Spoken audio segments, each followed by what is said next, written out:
Halo teman-teman, kembali lagi bersama saya Ihsan. Jadi udah lama banget ya nggak bikin video. Jadi untuk memulai kembali, saya di sini udah saya tulis di sini ya. Saya mau memberikan tips gimana menjadi full stack developer ya. Jadi versi saya ini ya, versi simpelnya aja lah ya, nggak terlalu banyak teori. Jadi langsung aja. Yang pertama itu kemauan. Jadi menurut saya kemauan itu sangat penting ya. Jadi ini tuh merupakan eh, komponen utama sih. Komponen utama sebelum kita memulai sesuatu. Sebelum memulai sesuatu ya.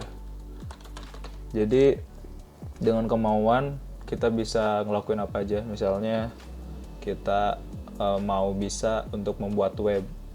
Nah dari situ kita pasti akan berusaha kan, gimana caranya supaya bisa terwujud membuat web itu.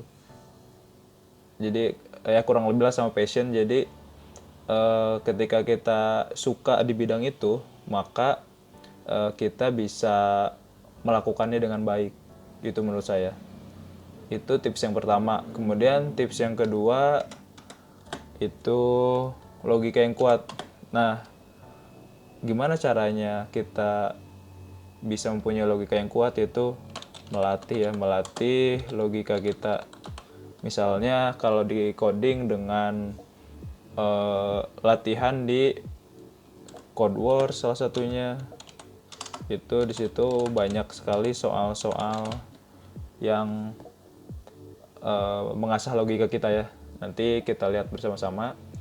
Kemudian yang ketiga yaitu suka membaca. Nah, di coding ini kita tidak diharuskan untuk menghafal setiap sintaks atau code atau baris kode yang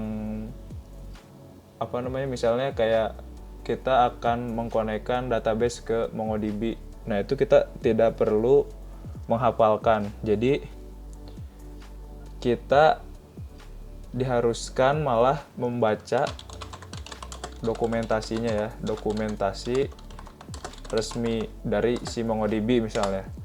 Nah, itu akan membantu jika ada update baru.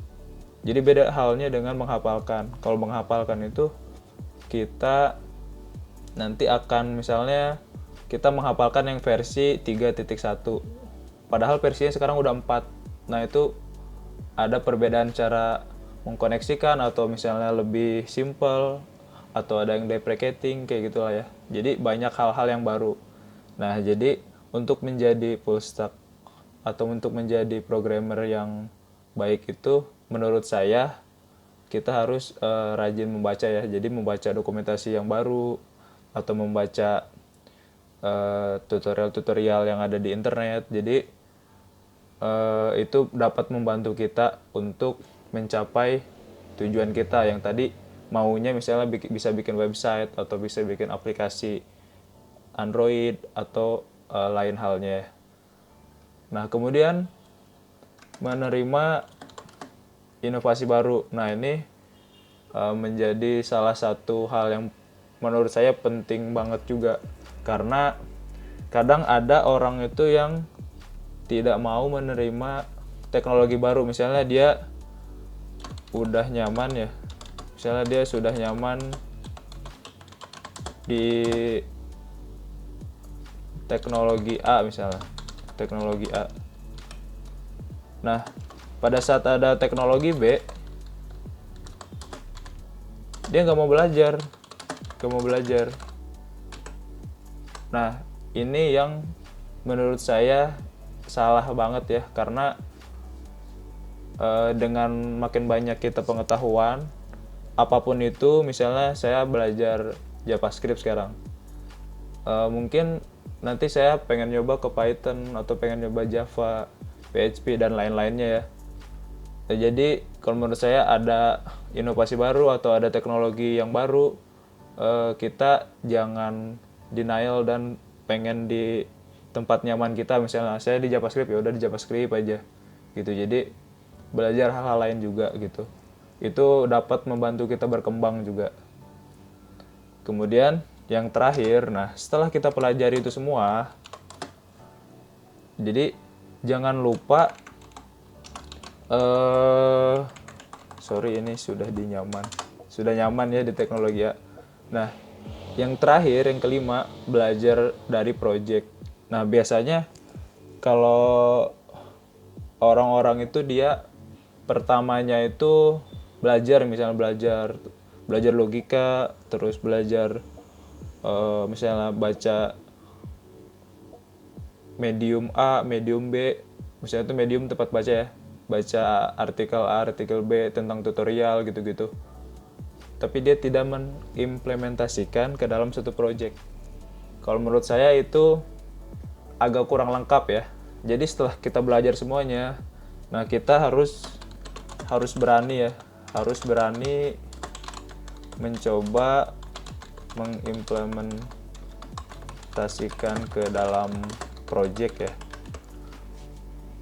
Jadi kita bisa tahu nih posisi kita di mana, kekurangan kita di mana, sehingga kita bisa terus belajar, mengupgrade diri. Jadi misalnya kita mau buat, salah satu contohnya misalnya bikin to-do list. Nah, akan sebelumnya kita udah belajar tuh logika, kemudian nanti algoritmanya seperti apa. Nah, kita nanti di sini bisa diimplementasikan. Misalnya apa sih yang diperlukan dalam pembuatan to-do list misalnya. Berarti satu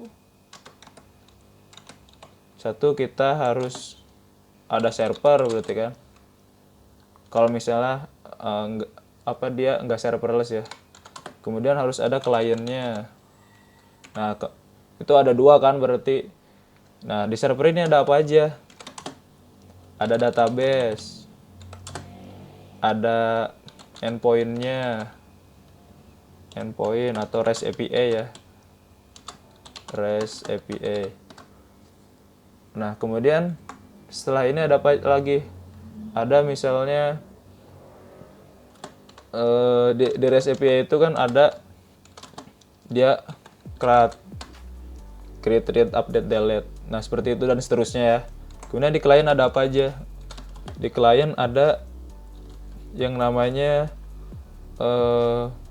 komponen-komponen, misalnya komponen-komponen yang terbuatnya dari HTML, CSS. Kemudian di setiap komponen itu ada apa aja? Ada logika. Nah gitu. Jadi gimana cara to-do list ini bekerja gitu. Jadi dengan mengimplementasikan ke project, kita jadi banyak tahu posisi kita di mana dan kekurangan kita di mana, sehingga kita bisa belajar terus mengupgrade diri gitu. Nah jadi itu tips-tips dari saya ya pribadi untuk bisa menjadi full stack developer. Nah di video kali ini jadi saya akan memberitahu beberapa cara untuk menuju ke sana. Jadi nanti saya akan bikin sebuah series back to basic ya. Jadi mulai dari awal banget. Nanti saya coba share ya tentang apa yang saya dapat selama saya belajar ngoding dan sekarang udah bisa membuat website dan lain-lain. Nah, jadi kita nanti mulainya dari atas ya. Kalau kemauan ini dari diri kita lah ya. Kita kumpulin dulu kemauannya, apakah kita benar mau jadi full stack developer atau pengen yang lain. Jangan memaksakan juga, karena kalau misalnya kemauan kita cuma setengah-setengah, menurut saya itu nggak bakal berhasil lah. Jadi mending kemauannya penuh, jadi pada saat menjalaninya kita nggak berat gitu. Kemudian, nah logika yang kuat ini nanti saya akan mulai dengan latihan ya di Codewords gitu ya. Nanti saya akan memberikan sintaks-sintaks di JavaScript ya tentunya, supaya nanti kalian bisa, yang nggak bisa ngoding pun bisa mengikuti ini gitu. Dan kalau misalnya yang udah bisa, mau diikuti silakan, atau mau di skip juga nggak apa-apa. Jadi saya akan bikin series back to basic ya. Kemudian ini membaca nanti, saya udah sering sih di video-video sebelumnya, saya suka bolak-balik dokumentasi. Itu sebenarnya saya memperlihatkan real saya, gimana cara saya kerja gitu. Jadi kita nggak usah malu baca dokumentasi, karena menurut saya membaca dokumentasi itu malah lebih bagus, karena kita bisa tahu update-update terbaru gitu-gitu ya. Kalau ada perubahan kita tahu, nggak bingung dengan error seperti itu. Nah kemudian yang ini nanti mungkin kita akan coba-coba teknologi baru. Kemudian terakhirnya kita bikin project kecil-kecilan lah ya, mungkin to-do list bisa jadi kita buat nanti, atau Kanban mungkin. Nah sekarang kita review dulu aja tools-tools yang bakal kita gunain nantinya untuk belajar logika dasar ya, dan sintaks-sintaks dasar tentunya. Jadi kita nggak perlu langsung ke text editor, Sublime, Visual Studio Code, Atom, atau terserah kalian pakai apa. Kita mulainya dari web aja. Nah ini saya udah buka, di sini ada REPL.it. Jadi biasanya saya belajar di sini ya, di REPL.it ini. Nah kalian tinggal login. Nah kalian bisa login, ada 3 opsi ya. Saya biasanya pakai GitHub loginnya. Nah jadi seperti ini ya. Nah ini yang pernah kita pelajari sebelumnya kalau misalnya udah pernah ngoding di REPL.it ya. Nah di sini ada My REPLs. Nah nanti di sini bisa dibuat nih. Saya juga pernah nyobain Java gitu-gitu. Ya explore aja gitu, sekedar tahu. Kita klik ini. Nah kita pilih bahasa apa. Misalnya JavaScript.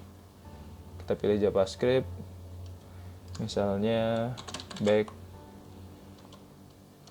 to basic. Kembali ke hal-hal yang basic ya, hal-hal dasar. Nah, kita coba buat. Nah, jadi nanti di sini kita nggak perlu lagi install Node.js atau compiler lainnya lah ya. Karena ini JavaScript berarti pakai Node.js. Nah, di sini udah diinstal sama REPL-nya ya, udah terinstall di sini. Jadi kita tinggal pakai. Nah, kenapa saya pilih ini? Karena mudah digunakan lah ya. Jadi kita nggak perlu cari lagi how to install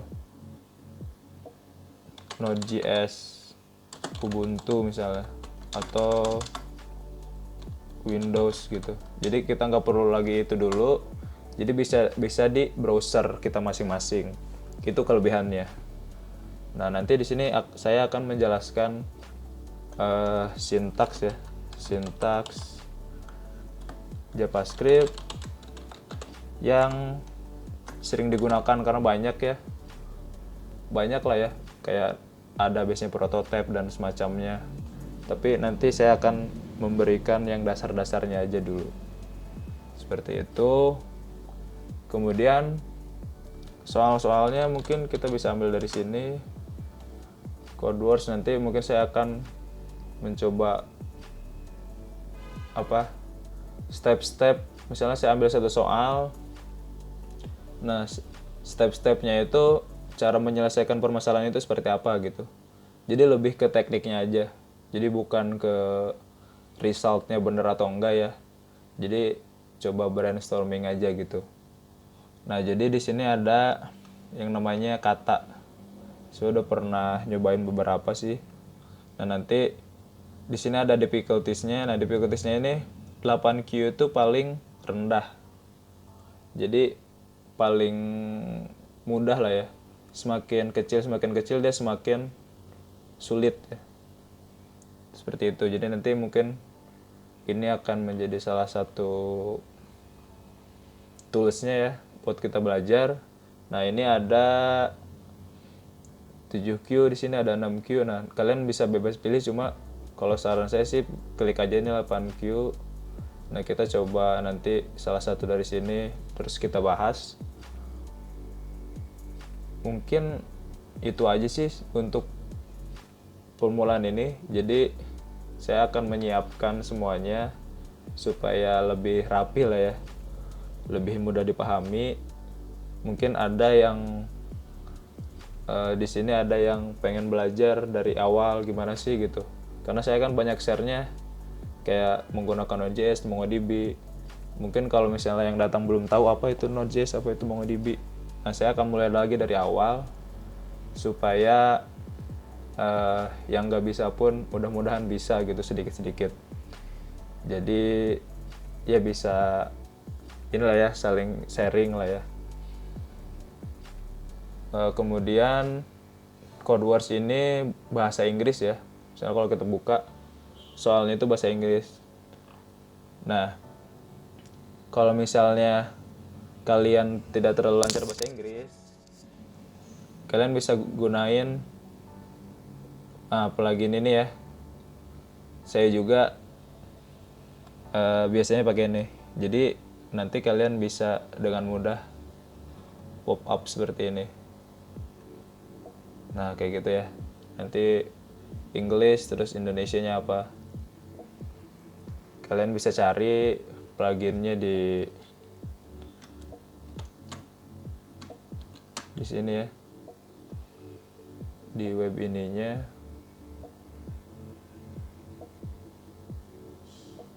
Mencari aja Google Translate.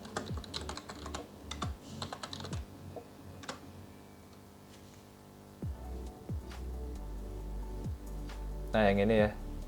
Jadi nanti kalian bisa blok terus pop up seperti ini supaya lebih mudah nanti memahami soal-soalnya. Ya mungkin untuk video kali ini itu saja. Mohon maaf udah tidak upload video sangat lama ya. Terima kasih bagi yang udah subscribe. Kalau misalnya merasa terbantu dengan video saya, silahkan di share ke yang lain supaya bisa lebih membantu banyak orang lagi. Mungkin itu aja sih untuk video kali ini. Terima kasih udah menonton video ini. Saya akan usahakan seminggu sekali satu video ya, kalau bisa lebih gitu. Nggak janji juga sih, cuma saya usahakan. Terima kasih sudah menonton. Sampai jumpa di video selanjutnya.